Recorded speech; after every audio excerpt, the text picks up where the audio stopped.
ప్రియమైన దేవుని పిల్లలారా, ఈరోజు దేశానికి స్వాతంత్ర్యం వచ్చిన రోజని దేశమంతా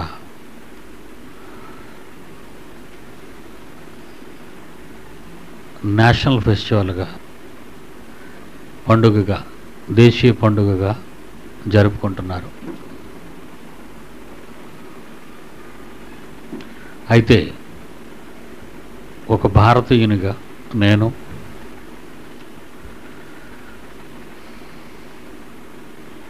ఒక దేశానికి చెందినవానిగా ఆలోచించటలేదు, కానీ దేవుని కుమారునిగా ప్రపంచ దేశాలలోని మానవులంతా దేవుని పిల్లలే, నా సోదరులే అన్న భావనతో, విశాలమైన ఆలోచనతో, దృక్పథంతో ఉంటున్నాను, బ్రతుకుతున్నాను.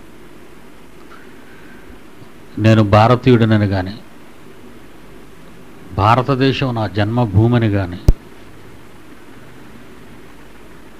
అలాంటి దేశీయ ఆలోచనలో నాలో లేవు. కానీ దేవుని కుమారుడనని, భూమి మీద ఉన్న ప్రజలంతా నా సోదర సోదరీమణులేనని, సోదర మానవాళి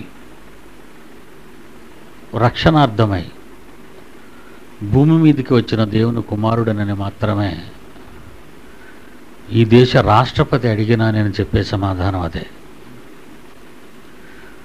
దేశాలను విడగొట్టి, ప్రజలను విభజించి, హద్దులను నియమించి, హద్దు దాటితే యుద్ధాలను ప్రారంభించి, దేశాల మధ్య శత్రుత్వాన్ని, మారణకాండను చేస్తూ అమాయకులైన ప్రజలందరూ ఈరోజు ఈ భూభాగాల విషయమై మరణించటం, పొరుగువాడిని దోచుకోవటం, మోసగించటం అన్నవి మనిషి చేసుకున్న కృత్రిమ ఆలోచనలతో ప్రపంచ విభజన జరిగి దేశాలుగా ఏర్పడి అధికారాలు చేజిక్కించుకొని ఎందరో స్వార్థపరులు జన్మభూమికి విలువిచ్చి జన్మనిచ్చిన పరమ తండ్రిని మరిచి పనికిరాని ఆశయాల కోసం, పనికిరాని ఆలోచనలతో ఈరోజు ప్రపంచం అంతటా ఉన్నారు. ఒక అమెరికా వాడు తన జాతీయ గీతాన్ని ఆలపిస్తాడు, ఒక కెనడా వాడు వాడి జాతీయ గీతాన్ని, దేశభక్తి గీతాన్ని ఆలపిస్తాడు. ఒక ఇండియా వాడు కూడా వాడు జాతీయ గీతాన్ని దేశభక్తి గీతంగా ఆలపిస్తాడు. ఒక్కో ప్రాంతానికి ఒక దేశమని, ఆ భూమి వాడి జన్మభూమని, అందు పుట్టినవాడు ధన్యుడని, ఇలాంటి ఎన్నో వివిధములైనటువంటి మోసపూరితమైన ఆలోచనలతో నేడు ప్రపంచ మానవాళి ఉండటం విశేషం. ఇవన్నీ నేను విన్నప్పుడు కానీ, చూచినప్పుడు కానీ, జాతిని ఉద్దేశించి అధికారులు మాట్లాడినప్పుడు కానీ నవ్వుకుంటూ ఉంటాను.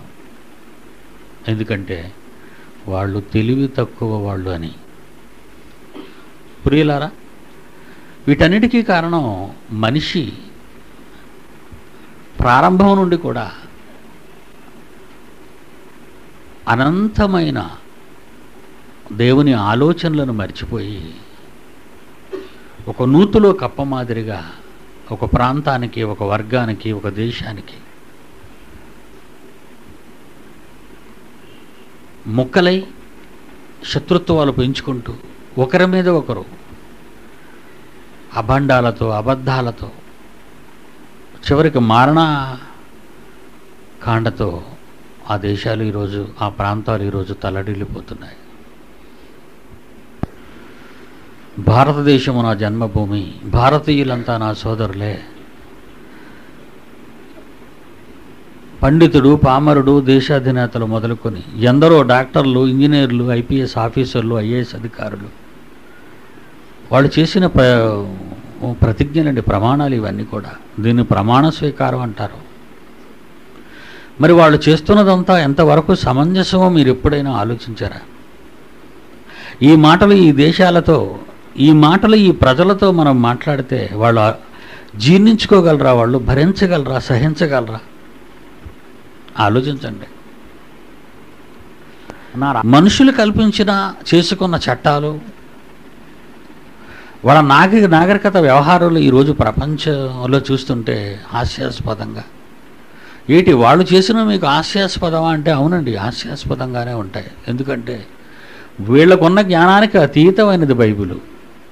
మనిషి తన మెదడులోని మట్టి జ్ఞానానికి పదును పెట్టి బయటకు తెచ్చుకున్నదే మహాజ్ఞానం అనుకుంటున్న రోజులు ఇవి.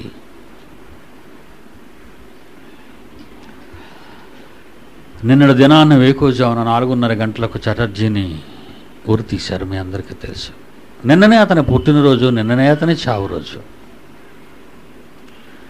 మీరు కూడా ఒక మానవతా దృక్పథంతో మీరు ఆలోచించగలిగితే, నేరం చేయడం మానవ సహజం, చేస్తున్నాడు నేరం. ఎవరు నిర్దోషి అని ఒకవేళ ప్రపంచం ప్రశ్నిస్తే, ప్రపంచంలో నిర్దోషులు ఎవరూ లేరు, అందరూ దోషులే. ప్రపంచంలో అందరూ దోషులే. అందరూ దోషులైతే అందరికీ శిక్ష అమలు చేయాలి. కానీ కొందరికి ఎందుకు శిక్ష అమలు జరుగుతుందో ఎప్పుడైనా మీరు ఆలోచించారా? ఒకవేళ చటర్జీ మరణాన్ని ఉద్దేశించి నన్నేగాని అడిగితే నేనేం చెబుతాను అన్నది మీరు జాగ్రత్తగా వినండి. నేను ఎప్పుడూ నేనుగా చెప్పను, దేవుని మాటగా చెబుతాను. ప్రపంచంలో ఎవరు మంచివాళ్ళు అని మనం ఆలోచిస్తే, యోహాను రాసిన మొదటి పత్రికలో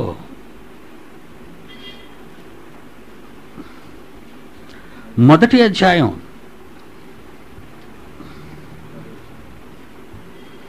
10వ వచనం. యోహాను రాసిన మొదటి పత్రిక మొదటి అధ్యాయం 10వ వచనం. మనము పాపము చేయలేదు అంటే నిర్దోషిని అని అర్థం. నేను నిర్దోషిని. రాష్ట్రపతి నిర్దోష, ప్రధానమంత్రి నిర్దోష, పార్లమెంటు సభ్యులు నిర్దోషుల, అసెంబ్లీ సభ్యులు నిర్దోషుల, ముఖ్యమంత్రి నిర్దోష, స్పీకర్ నిర్దోష, మంత్రులు నిర్దోషుల, లేదా ప్రజలు నిర్దోషుల? చెప్పండి, ఎవరు నిర్దోషులు? నేరం చేయని వారు ఎవరు?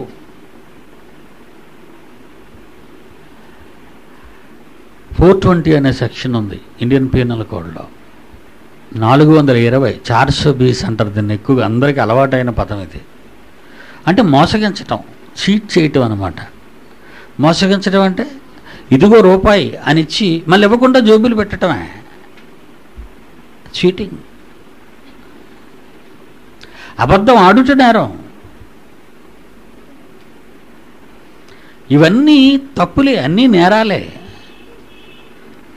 ఇండియన్ పీనల్ కోడ్లో ఉన్న ఎన్నో నేరాలు, వాటికి అమలు చేయవలసినటువంటి శిక్షలు వ్రాసిన న్యాయశాస్త్ర పండితులు ఈ పాఠం వినాలి. వాళ్ళ పండితులు అని నేను అంటం లేదు, మీరు అనుకుంటున్నారు కనుక వాళ్ళ పేరు చెప్తున్నాను. నా దృష్టిలో వాళ్ళు పండితులు కాదు. న్యాయశాస్త్రంపై సరైన అవగాహన లేని అమాయకులు వాళ్ళు. ప్రపంచ మేధావులారా, ఖబర్దార్ అనే పుస్తకాన్ని ఈరోజు ఈ దేశానికి రాష్ట్రపతిగా ఉన్నటువంటి అబ్దుల్ కలాంకు పంపించాను. అతడు కూడా ఒక మేధావే, ఒక సైంటిస్టే. అమెరికాను ఉద్దేశించి రాస్తూ ఈ ఉత్తరాన్ని ఒక కాపీని టానీ బ్లెయిర్కి పంపిస్తూ, గ్రేట్ బ్రిటన్ ప్రధానమంత్రి, ఒక కాపీని అమెరికాలో ఉన్న వాషింగ్టన్ పోస్టుకు, పబ్లిషర్స్కు, న్యూస్ పేపర్కు పంపిస్తూ, ఒక కాపీని ప్రజలెన్నుకున్న పీఠాధిపతి బైబిల్ తెలియని పోపుకు పంపుతూ, ఒక కాపీని అబ్దుల్ కలాంకు పంపాను ఆ రోజు. అందులో పుస్తకం మీద రాసింది ఏంటో మీకు తెలుసు, ప్రపంచ మేధావులారా ఖబర్దార్. దానికి అతను స్పందించలేదు అంటే భయపడ్డాడు అని అర్థం. అందులో రాసిన విషయాలలో దేనిని విభేదించలేని పరిస్థితి ప్రెసిడెంట్కి. అందులో వ్రాయబడిన దేనిని కాదనలేని, కాదు అనలేని పరిస్థితి ఏర్పడింది అబ్దుల్ కలాంకి. భయం. మేధావులారా ఖబర్దార్ అంటే చిన్న మాట కాదండి. ఒక రాష్ట్రపతికి అతను ఏ నిర్ణయాన్ని అయినా తీసుకోవచ్చు. నా మీద ఏ సెక్షన్ అయినా అమలు చేయొచ్చు. ఒకవేళ నాకే ఉరి పడితే నాకు క్షమాభిక్ష కూడా పెట్టకపోవచ్చు.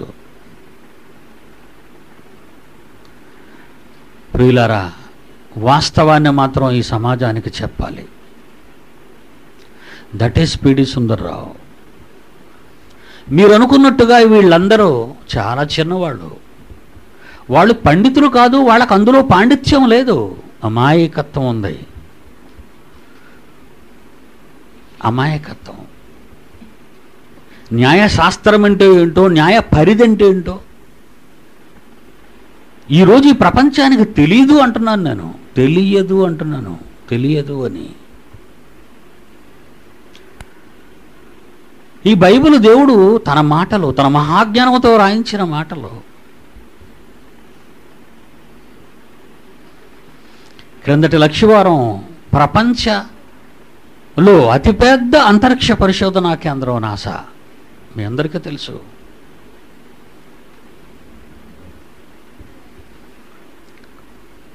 వాషింగ్టన్కు లెటర్ రాసాం, ఛాలెంజ్ విసిరాను.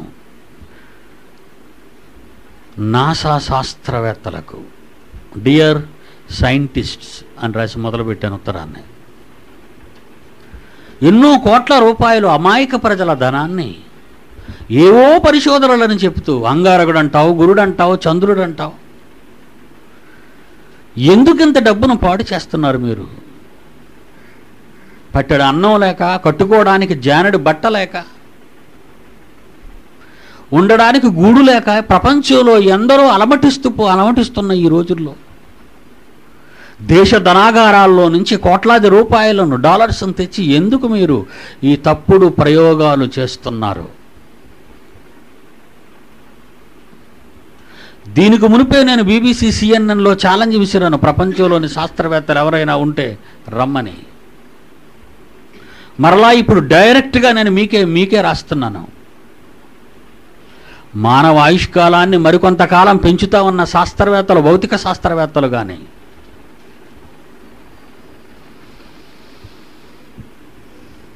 అంతరిక్షంలో ఏయో జీవులు ఉన్నాయని గానో, లేకపోతే మరొక చోట మానవుడు నివసించగలడనే కానీ, బయోస్పేర్ లాంటి ప్రయోగాలు భవిష్యత్తులో ఇక మీరేమైనా అంగారకుడి మీద పరిశోధనలు ప్రారంభిస్తే మీరు తప్పు చేస్తున్నారు. ఒకవేళ ఈ ఉత్తరంలో కాదని మీరు ఎవరైనా అనుకుంటే, ప్రపంచం నలుమూలల్లో ఎక్కడ ఎలాంటి శాస్త్రవేత్త ఉన్నా నాతో మీరు నిలబెడితే నేను సిద్ధంగా ఉన్నాను అని రాశానండి. లక్ష్యవారం పోస్ట్ చేశాను. అది నాసా అంతరిక్ష పరిశోధనాశాల.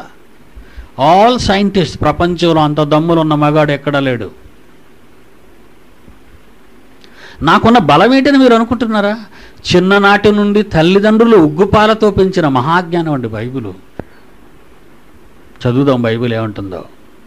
10వ వచనంలో, యోహాను మొదటి పత్రిక 1వ అధ్యాయం 10వ వచనం, మనము పాపము చేయలేదని చెప్పుకుని ఎడల ఆయనను అబద్ధికునుగా తీర్చువారమగుదుము. దేవుణ్ణే, సృష్టికర్తనే, పరలోకపు తండ్రినే అబద్ధికునుగా తీర్చువారమగుదుము. ఇప్పుడు చెప్పండి, ఎవరు నిర్దోషి ప్రపంచంలో? మనము పాపము చేయలేదని చెప్పుకొనిన ఎడల అని ఉంది చూడండి అక్కడ. అంటే నేను నిర్దోషినని ఎవడైనా చెప్పుకుంటే ఈ ప్రపంచంలో వాడే తనకు జన్మనిచ్చిన సర్వేశ్వరుణ్ణి అబద్ధికునిగా చేశాడు అంటున్నాడు. ఇప్పుడు ఇతడు అపరాధైన తీర్పునిచ్చిన న్యాయమూర్తి నిర్దోష? ప్రశ్న వేస్తున్నానండి. క్యాసెట్ రికార్డ్ అవుతుంది, రాష్ట్రం అంతా వెళుతుంది ఇది. ఇతడు దోషి అని తీర్పు చెప్పిన న్యాయమూర్తి నిర్దోష? ఇతడు దోషి అని వాదించిన న్యాయవాది నిర్దోష? ఇతడు దోషి అని FIR రాసినటువంటి పోలీసులు నిర్దోషులా? చెప్పండి, ఎవరు నిర్దోషి? ఎవ్వరూ లేరు బైబిల్ ప్రకారంగా. ఎవ్వరూ నిర్దోషులు కాదు. ఇక్కడున్న కూర్చున్న మీరంతా దోషులే నాతో పాటు. సోదర సోదరీమణులారా, ఇక వాళ్ళు శిక్ష విధించే విధానాన్ని చెబుతాను, జాగ్రత్తగా వినండి. ఒక న్యాయమూర్తి శిక్షను అమలు చేస్తూ ఒక న్యాయమూర్తి ఉరిని, నీకు చావుని, నీకు మృత్యువును తెస్తూ ఏమంటాడో తెలుసా? నేను నిరపరాధిని, నాకు ఏ పాపం తెలియదు. ప్రభుత్వం వారు నిర్ణయించిన చట్ట శాసనకర్తలు, చట్ట సభలు చట్టాన్ని చేశారు. న్యాయ పండితులు న్యాయాన్ని, పీనల్ కోడ్స్ని రాశారు. ఆ చట్ట ప్రకారంగా పలానా సెక్షన్ కింద నీకు మరణదండన విధించడమైనది. నేను సర్వెంట్ని, గవర్నమెంట్ సర్వెంట్ని మాత్రమే. నేను ఒక న్యాయమూర్తి ఏమంటాడంటే, నేను సర్వెంట్ని, నేను పనివాడిని ప్రభుత్వానికి, పలానా సెక్షన్ ప్రకారంగా నీకు మరణదండన విధిస్తున్నాను, నేను మాత్రం ఏం కాదు అంటే పెన్న పాలి ఇరిచేస్తాడు. బాగుంది, చాలా మంచోడు, ఇన్ని పక్కన పెట్టేద్దాం న్యాయమూర్తిని.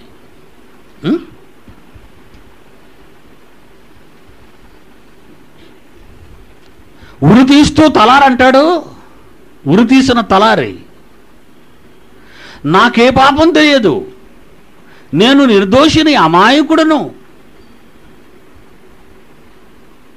ప్రభుత్వం వారి ఉత్తర్వుల ప్రకారం, ప్రభుత్వం, గమనించండి నేను వాడే పదాన్ని, ప్రభుత్వం వారి ఉత్తర్వుల ప్రకారం నా ధర్మాన్ని, నా ఉద్యోగ ధర్మాన్ని నేను నెరవేరుస్తున్నాను, లాగేస్తాడు. మరణశిక్ష విధించిన న్యాయమూర్తి ఇందులో భాగస్థుడు కాదు, నిర్దోషి. చివరికి పీక ఉరుతారు తగిలించి వాడి ప్రాణాన్ని తీసేస్తూ నా ఉద్యోగ ధర్మాన్ని నేను నెరవేరుస్తున్నాను కనుక నేను నిర్దోషిని, అమాయకుడిని. ఎవరు దోషులు? Jailer, superintendent of jails, jail అధికారి అంటాడు, ప్రభుత్వం వారు నాకు ఇచ్చిన తాకీదు ప్రకారంగా మేము మీకు ఈ శిక్షణ అమలు చేస్తున్నాం, నేను నిర్దోషిని. అందరూ నిర్దోషులే, అందరూ అమాయకులే. మరి అతను ఎందుకు చచ్చిపోయాడు? అతన్ని ఎందుకు చంపుతున్నారు? అది హత్య కాదా? అది నరహత్య కాదా? ఇంతకీ ఈ హత్యకు బాధ్యులు ఎవరు చెప్పండి? అందరూ దోషులని బైబిల్ చెబుతుంది.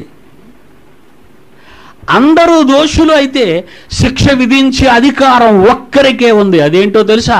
నిర్దోషికి.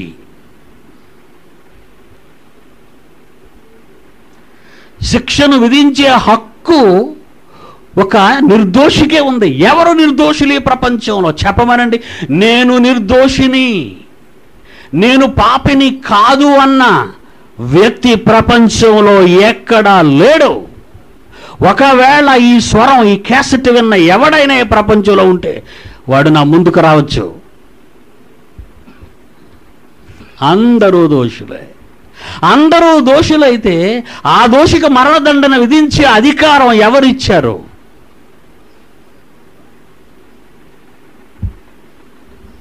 చట్టసభ. వద్దాం ఇప్పుడు. చట్టసభ, చట్టాన్ని చేసిన సభ. చట్టాన్ని ఎవరు చేశారు? పార్లమెంటు లేదా రాష్ట్రంలో శాసనసభ. చట్టాలు సవరించాలన్నా, కొత్త చట్టాన్ని ఆ స్థలంలోకి రప్పించాలన్నా ప్రజలు ఎన్నుకున్న ప్రజాప్రతినిధులే చట్టాన్ని చెయ్యాలి. ఈ దేశంలో ఎందరో ఎంపీలు కాశ్మీర్ నుండి కన్యాకుమారి వరకు వారి వారి నియోజకవర్గాలలో గెలిచి ప్రజల ఓట్లపై పార్లమెంటేరియన్గా వెళ్ళిపోతున్నాడు పార్లమెంట్ భవన్కి. వాళ్ళు నిర్దోషులా? మరలా అదే ప్రశ్న వేశాను. చట్టాలు చేయవలసిన చట్ట సభలోనే క్రిమినల్స్ ఉన్నారని ఈరోజు వార్తలు. క్రిమినల్స్ అంటే నేరగాళ్ళు, నేర చరిత్ర గల వాళ్ళు.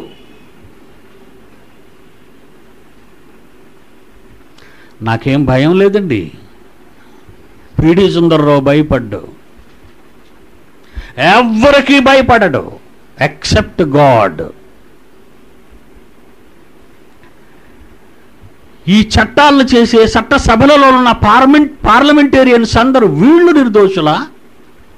కాదే. ఒక చట్టాన్ని తయారు చేయాలన్నా, ఒక చట్టాన్ని మార్చాలన్నా చట్టసభలకి అధికారం ఉంటే అంటే ఉరిశిక్ష అమలు చేయమని చట్టంలో రాయబడినది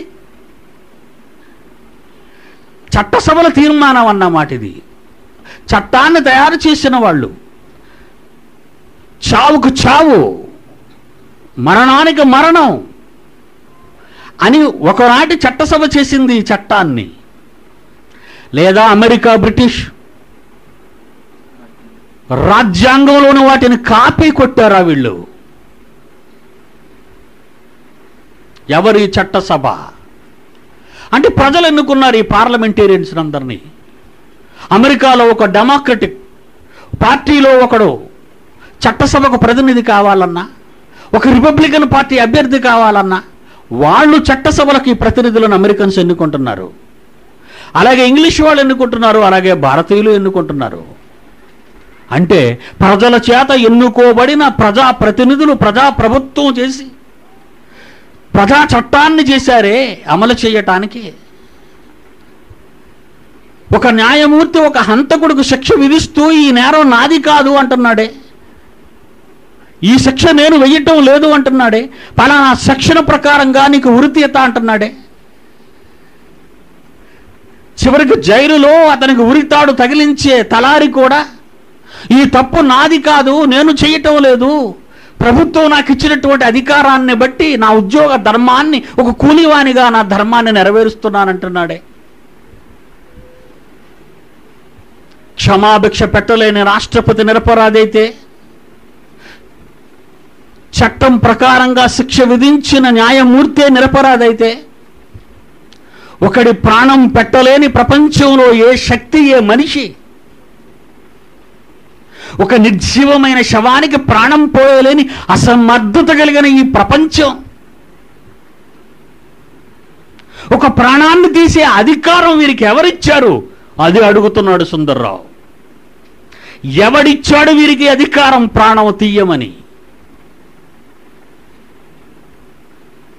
ప్రాణం పెట్టలేని నీవు ప్రాణం తీసే అధికారం నీకు ఎవరిచ్చారని ఒక న్యాయమూర్తిని అడిగితే చట్టం చెబుతున్నాడు, ఒక తలారిని అడిగితే ప్రభుత్వం అంటున్నాడు, ఒక జైలర్ని అడిగితే నేను ఒక కూలీని పనివాడిని మాత్రమే అంటున్నాడు. ఇంతకీ ఇతను చంపమని చెప్పింది ఎవరు? చట్టసభ. వాళ్ళెవరు? ప్రజల చేత ఎన్నుకోబడిన వాళ్ళు. ప్రజల చేత ఎన్నుకోబడిన వాళ్లే ఈ అధికారాన్ని వాళ్ళు చేతిలో తీసుకుంటే ప్రజలు చావాలి.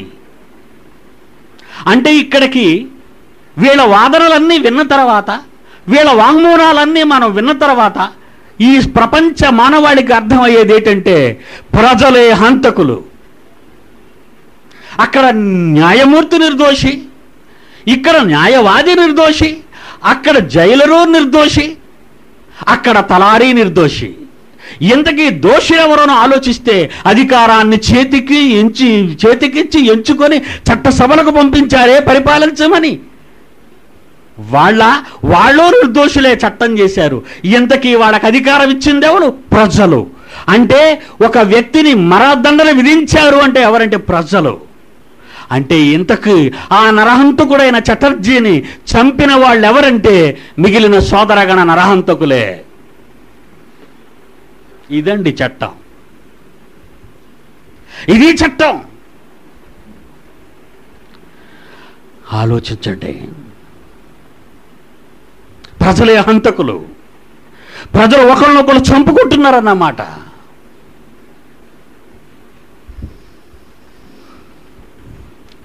సోదర సోదరీమణులారా, ఇది ఆవేశంతో అన్న మాటలు కావు ఇవి.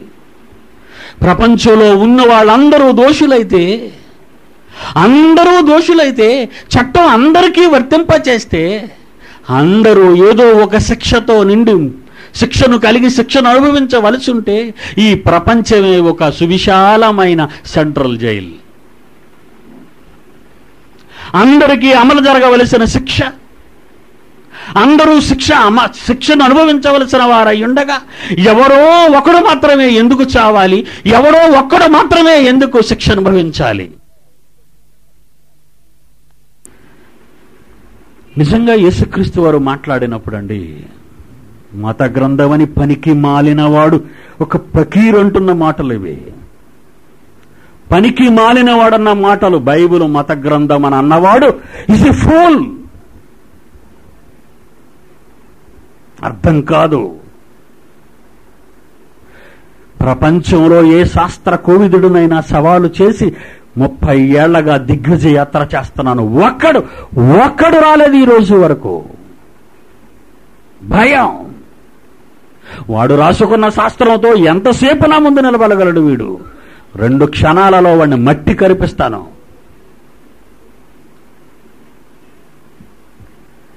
పాపం ఆరంభం తెలియని వీడికి న్యాయశాస్త్రం రాసే హక్కు లేదు.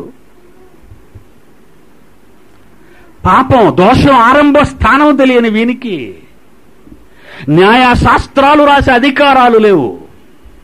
దేనిని బట్టి ఈ చట్టాన్ని తయారు చేశారో ఈ న్యాయశాస్త్ర కోవిదులను అడగండి మీరెళ్ళి. వాళ్ళు చెప్పే మాట ఏంటో తెలుసా? చట్టములో లొసుగులు అంటాడు ప్రతివాడు. లొసుగులున్న చట్టాన్ని ఎందుకు ఇంకా మార్పు చేయటం లేదు నీవు? నీ అవసరాలు తీర్చుకోవటానికి, ఈ లొసుగులో ఒక నేరస్తును తప్పించుకోవటానికి. లొసుగు, చట్టంలో లొసుగులు ప్రతి వాడి నోట వచ్చే బంగారు పలుకది. చట్టంలో లొసుగులున్నాయని భారత జాతి ఏకకంఠంతో రోధించినా ఈ చట్టాలలో, ఈ ప్రభుత్వాలలో ఉన్న చట్టాలలో లొసుగులున్నాయని ప్రపంచ న్యాయ శాస్త్రము గొంతెత్తి కేక వేసినా పట్టించుకునేవాడే లేడు.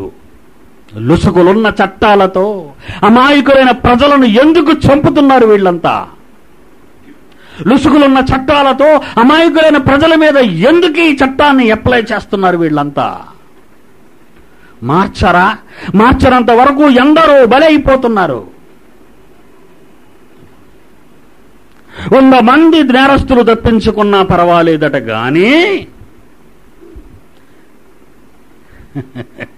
ఒక నిర్దోషి మాత్రం ఉరి తీయబడకూడదట. ఇది పదునైన మాట. ఎదుట వాణ్ణి టెక్కన గొంతు నొక్కే మాటది. ఈ పలుకులు ప్రతివాడు వల్లించే చిలక పలుకులు. నీ ఇంటి ముందు పెద్ద గొయ్యి తవ్వితే నిమిషాల మీద దాన్ని కప్పకపోతే నువ్వు బయటకు రాలేవే. దానికోసం ఎంతైనా చేస్తావే. నీవు ప్రయాణించే గమ్యాన్ని ఎవడైనా అడ్డుకుంటే ఎంత తొందరగా వెసులుబాటు గురించి ప్రయత్నిస్తావే. మానవ అమాయక ప్రజా వ్యవస్థ చెడిపోతుంటే ఈ లొసుగులలో శాస్త్రాలు తెలిసిన మీసం మెరేసుకున్న ఈ కోవిదులందరూ ఎక్కడున్నారు? ఎక్కడికి పారిపోయారు?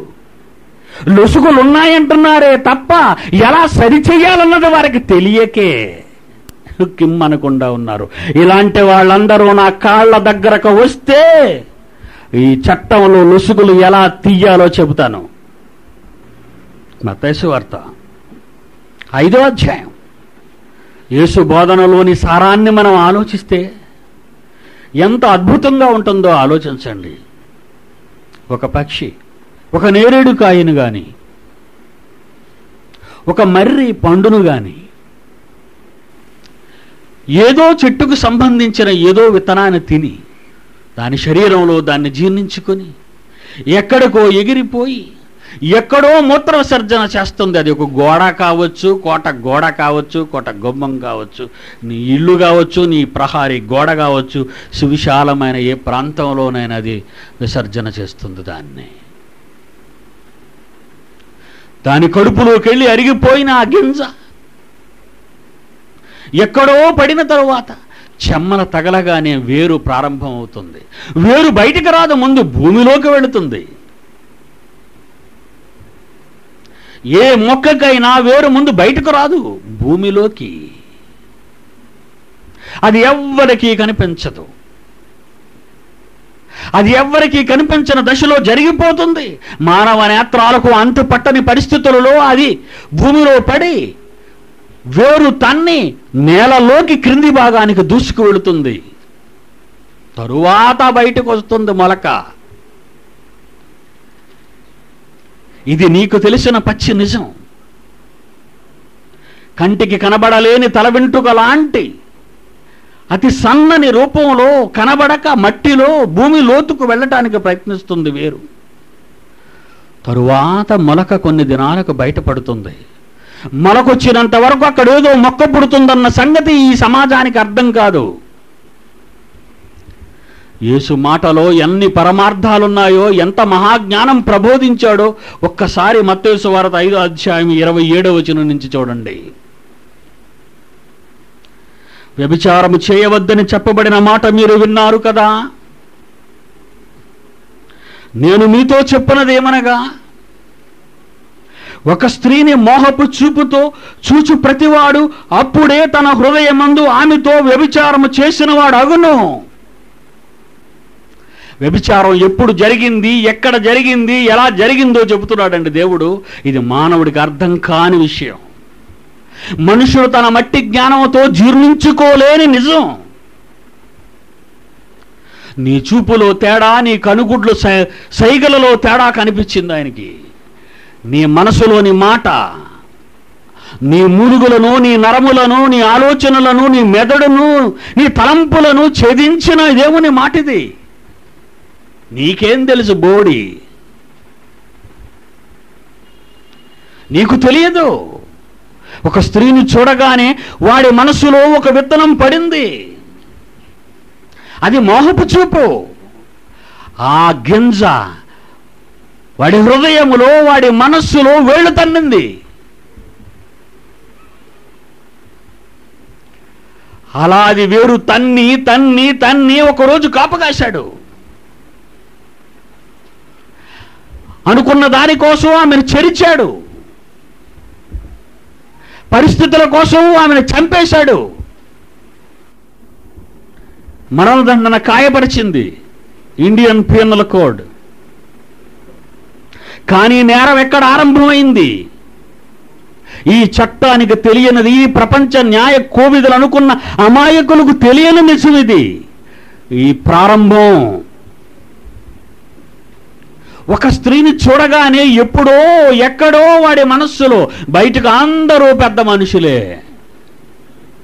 ఒకడు న్యాయమూర్తి అయితే, ఒకడు రాష్ట్రపతి, ఒకరు మహాత్ములైతే, మరి కొంతమంది పెద్ద మనుషులు. వీళ్ళలో మనస్సులు లేవా? వీళ్ళకి ఆ చూపులు రావా? వీళ్ళు ఆ రకంగా ఆలోచించలేరా?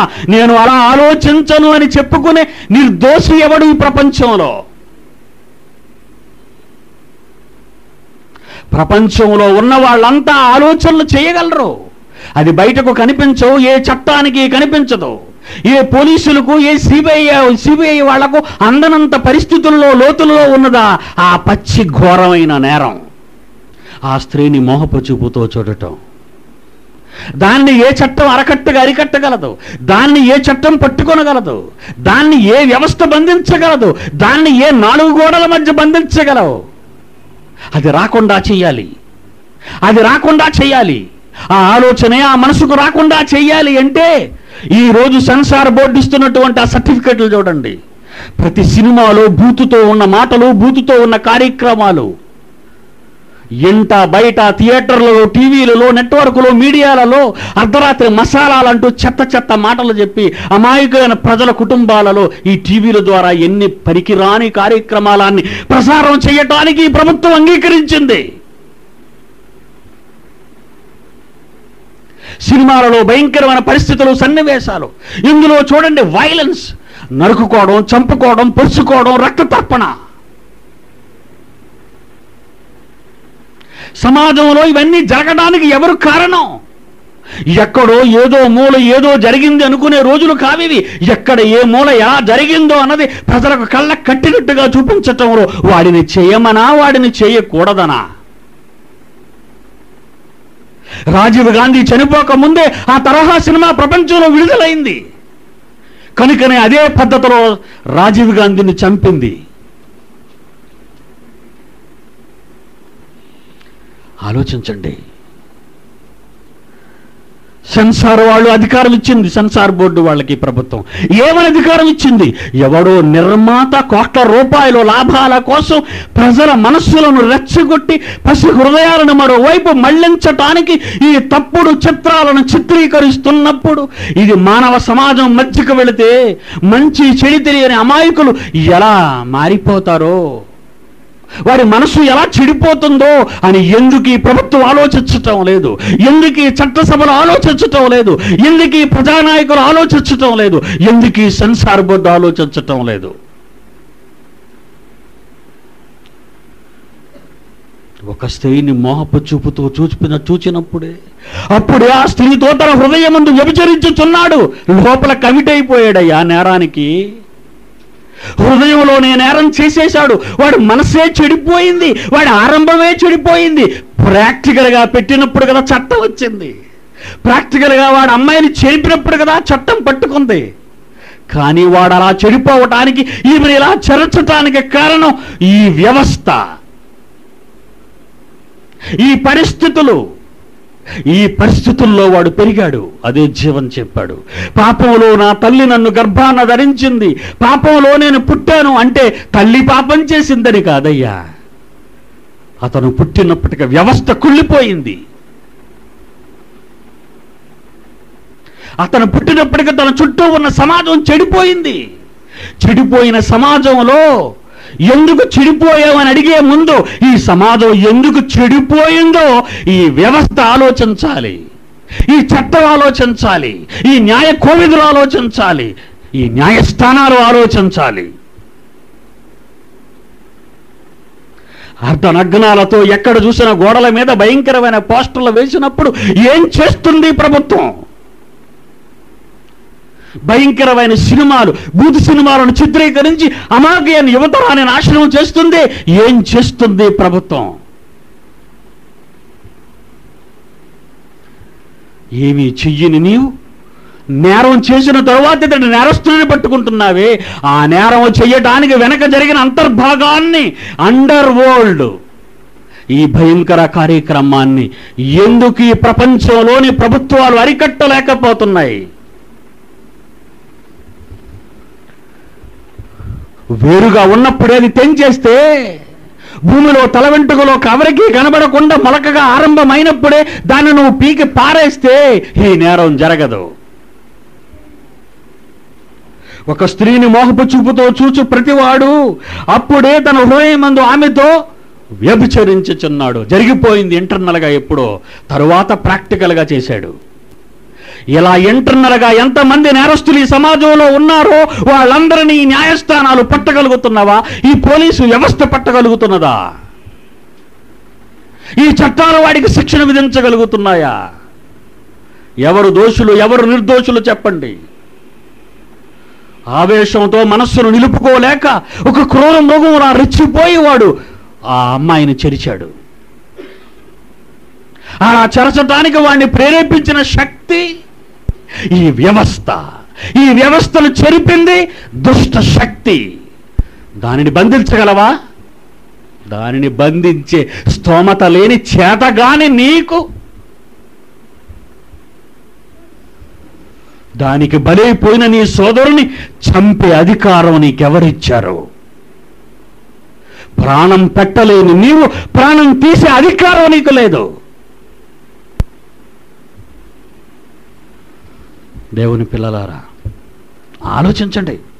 ఇది ఇక్కడ మాట్లాడవలసిన మాటలు కావు. ప్రపంచ దేశాధినేతలు, ప్రపంచ న్యాయశాస్త్ర కోవిదులు నా ముందు కూర్చుంటే మాట్లాడే మాటలు ఇవి.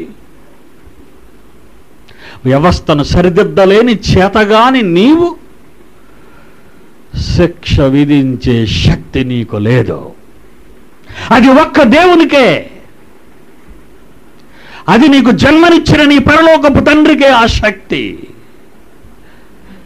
ఒక ఆకారాన్ని నిలబెట్టి, ఒక ఆకారాన్ని ఫలదీకరణం చెందించి, ఎన్నో కోట్ల కణాలు తండ్రి నుంచి ప్రారంభమై తల్లి గర్భంలోకి వెళితే అన్ని కోట్ల కణాలు నిర్వీర్యం అయిపోగా, కోటాను కోట్ల కణాలు నిర్వీర్యం అయిపోగా, కణాలన్నీ రాలిపోగా ఎన్నో కోట్ల కణాలు ఒకే కణం తన తల్లి గర్భంలో ఫలదీకరణం చెందింది. ఆ ఫలదీకరణం చెందిన ఒక కణమే ఎన్నో కోట్ల కణాలుగా మారి కళ్ళు, ముక్కు, చెవులు ఆకారం, మానవ ఆకారం నిర్మితమై ఒక చలించే తెలివైన ఆకారం, దేవుని స్వరూపంతో కూడిన ఒక ఆకారం భూమి మీదకి వచ్చింది. అదే చటర్జీ. ఆ చటర్జీని మార్చు. ఆ చటర్జీ మారడానికి అవకాశం ఇవ్వు. ఆయన మరణ శాసనాన్ని రాసే అధికారం నీకు లేదు. నువ్వు మరణ శాసనాన్ని రాసిస్తే ఇక అతను మారే అవకాశం అంటూ ఉంటే భవిష్యత్తులో నువ్వు ఈ రోజు అతనికి మరణదండన విధించావే, మరో 2 ఏళ్లలో అతను మారుతాడనే అవకాశం నీకు భవిష్యత్తు నీకు ఎలాగా తెలియదు. పుట్టించిన దేవుడికి అతని భవిష్యత్తు తెలుసు. మరో 2 ఏళ్లలో అతను పరివర్తన చెంది మహాత్ముడుగా మరో స్వతంత్ర దినాన బయటకు వచ్చి ఈ సమాజానికి ఉపయోగపడునేమో. అలా ఎందుకు ఆలోచించలేదు? అతనికి మారే అవకాశం అంటూ ఉంటే, అతను మారుతాడని దేవుడు అతని భవిష్యత్తును ఎరిగి ఉంటే, ఉరి శిక్ష వేసినందుకు నీకు శిక్ష తప్పదు. ప్రపంచ న్యాయశాస్త్రవేత్తనను, ప్రపంచ న్యాయ కోవిదుడను నువ్వు అనుకుంటే, నువ్వు ఈ అమాయకుల మీద చట్టాన్ని రంగరిస్తే, ఈ చట్టాల నుండి నువ్వు తప్పించుకుంటే దేవుని చట్టం నుండి నువ్వు తప్పించుకోలేవు. దేవుని న్యాయం నుండి నువ్వు తప్పించుకోలేవు. దేవుని న్యాయపీఠము నుండి నువ్వు తప్పించుకొనలేవు. ఎక్కడైనా ఎప్పుడైనా నువ్వు చావాలి. చచ్చిన తరువాత ఆయన సముఖమందు నిలబడాలి. అప్పుడు దేవుడు నీకు శిక్ష విధిస్తాడు. నువ్వు విధించిన మరణ దండన క్షణములో జరిగింది, కానీ ఆయన నీకు విధించే మరణ దండన శాశ్వతం. నీ ఆత్మకు చావు లేదు, అక్కడ అగ్ని ఆరదు. ఇందులో నీకు అనుమానం ఉంటే, నీకు దమ్ముంటే ఈ మెసేజ్ విన్న తర్వాత నా ముందుకు రా. ఆలోచించండి. మారే అవకాశం దేవుడు నీకు ఇస్తే, అది మరో 2 ఏళ్ల తర్వాత అనుకుంటే, ఈ ముందుగా నేను నిన్ను చంపితే అతని చావుకు బాధ్యులెవరు? ప్రజలా? తలారియా? న్యాయవాద? న్యాయమూర్త? ఎవరు చెప్పండి? జాగ్రత్త. ఏదో ఒక రోజున నీవు సజీవము గల దేవుని సృష్టికర్త చేతిలో పడి నలిగిపోయే రోజు నీకు ముందుందని ఎరిగి నీ కాలాన్ని లెక్క పెట్టుకో.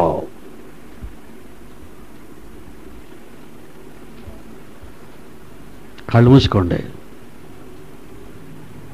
తండ్రి, నీ మాటలేంటో, నీ మాటలలో ఉన్న రోషమేంటో. ఒక కుమారుడు నేరస్తుడైనా తప్పించుకొని మరలా మారతాడు అన్న ఆలోచన నీకుంటే, నేరస్తులను చంపేయాలన్న పరిస్థితి ప్రపంచం చట్టాన్ని చేసుకుంది. ఇది దారుణం, ఇది ఘోరం. ప్రపంచంలోని మనుషులంతా దోషులే అయితే నిర్దోషి ఎక్కడ తండ్రి? ఏదో పాపంలో మనిషి నిమగ్నమై నలిగిపోతున్నప్పుడు, నేను మంచివాడిని ఒక అమాయకుణ్ణి, నేను నిర్దోషుని ఒక దోషిని శిక్షించే అధికారం మానవానికి లేదు. ఈ మనుష్య సమాజం కళ్ళు తెరిచేదెప్పుడు? ఈ న్యాయ వ్యవస్థ మారేదెప్పుడు?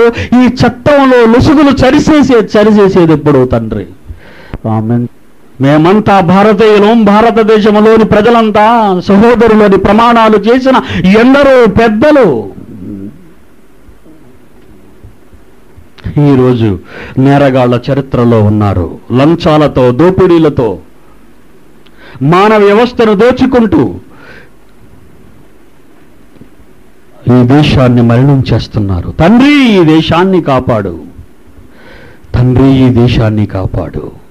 ఈ మానవుని తీర్పు ఏదో ఒక్కరికే మరణదండన అయితే, ఈ ప్రకృతి విలయ తాండవం చేసిన రోజున ఎన్నో లక్షలు, వేల మంది నీ శిక్షకు బలవుతున్నారు.